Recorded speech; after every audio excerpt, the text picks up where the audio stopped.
Intel is going to replace Taiwan Semiconductor as the largest producer of semiconductors in the world, and it's going to happen over the next 3 years. How do I know this? Because I've done the research. I know that ASML has created a new generation of manufacturing of semiconductors, and they delivered 2 of them to Intel in December. They did not deliver any of them to Taiwan Semiconductor or to Samsung. And there's a good reason why they didn't. And I'll explain that to you so that you know why you need to probably get out of Taiwan Semiconductor over the next 3 years and make a major position in Intel semiconductors, because they are going to be a 4-banger. That's right. They're going to increase in price over the next 5 years by 4x. And I can prove it to you. I'll show you when I send to my members only February 2024 semiconductor update. I'll break the numbers down for you. But in this video, I want to explain it to you so you understand what's about to happen. Best of Us Investors presents Kerry Griegmeyer.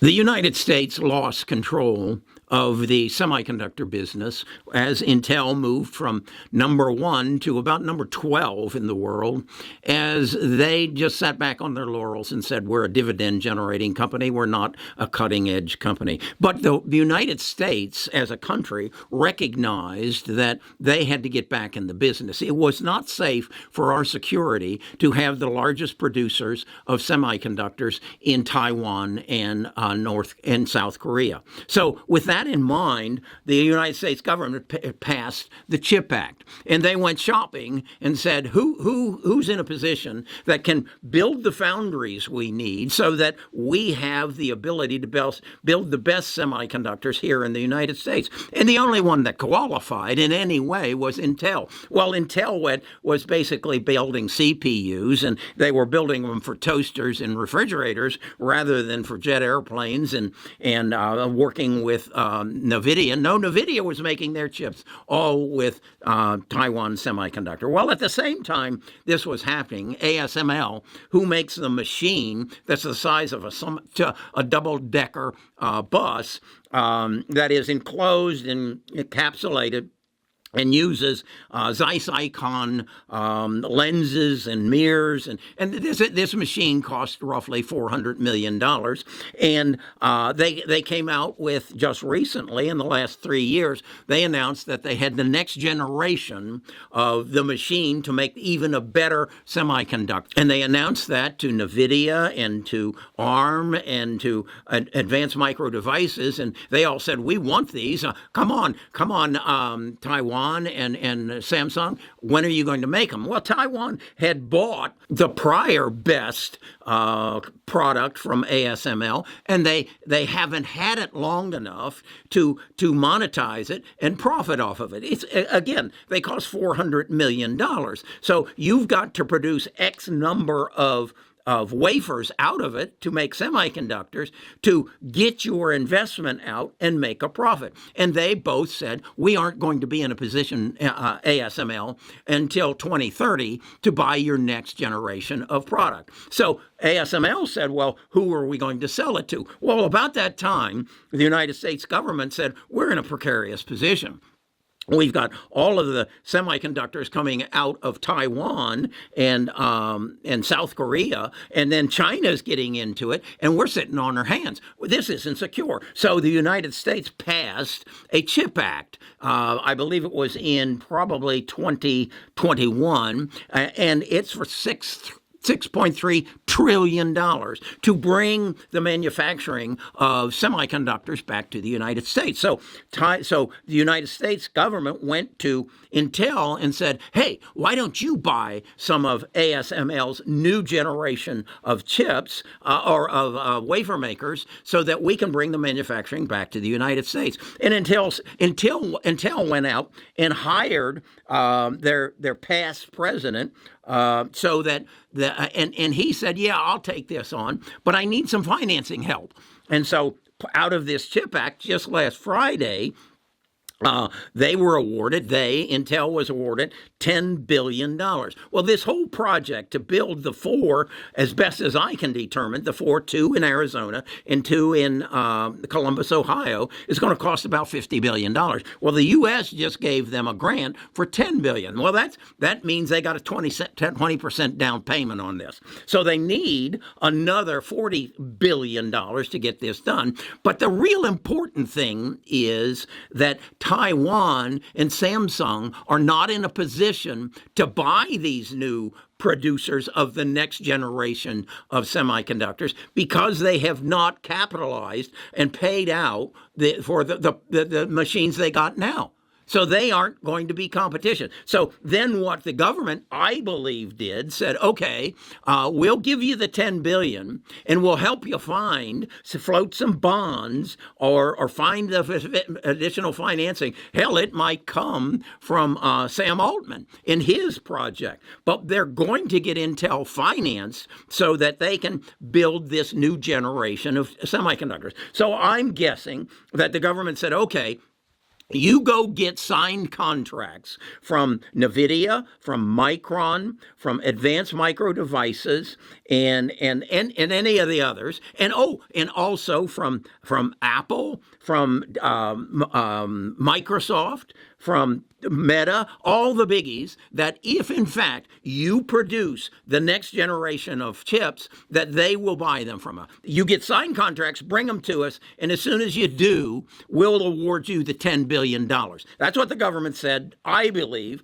to Intel. Well, Friday, they got the check, or they got the grant and said, you'll get the $10 billion. The other financing's in place. They're waiting in line, I believe, whether it be banks, whether it be bond issuers, whether it be Sam Altman, to finance Intel's climb to the top of the world for semiconductors. Now, how long will this last? Well, probably until ASML makes the next generation. But the United States government is committed because we can't let it go back across the pond. It's just not good sense. Then, as I say, you've got the Altman thing, the what I call the pineapple coming in, and that's going to open up new opportunities. Because what's going to happen is there's a company I have found who is actually making thinner silicone and stacking it, and then building a liquid cooling system inside of each of these chips, so that then, rather than have a GPU with just one layer, you got with 3 layers, and they are water cooled or liquid cooled, so they don't overheat and they work perfectly.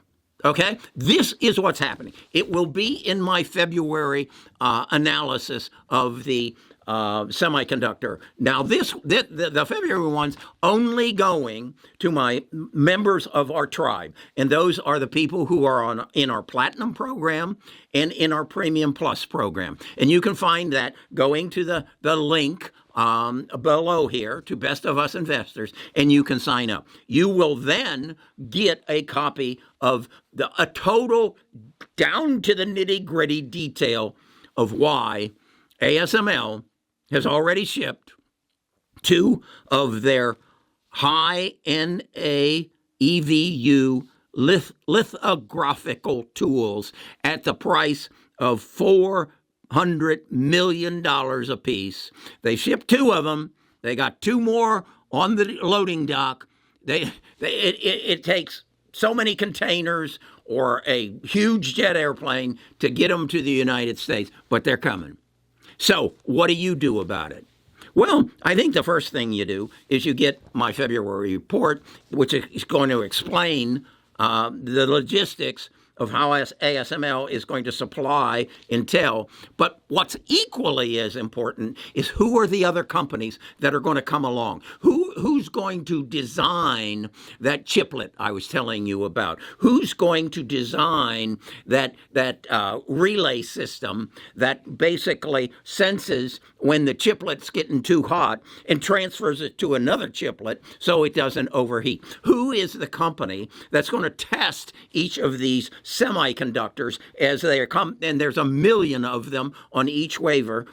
Who's going to test them to make sure when they go into Supermicro's computer that goes to the data centers, who's going to test them to make sure they work? Because the history says that somewhere between 15 or 20% of those million semiconductors on that wafer are faulty. Well, you got to test them, and you got to have a machine in the same room that that Intel has the ASML machine before you package them and send them out to Amazon, Microsoft, Apple, who has the data centers, who is going to process all the data around the world so that we have a better place to live.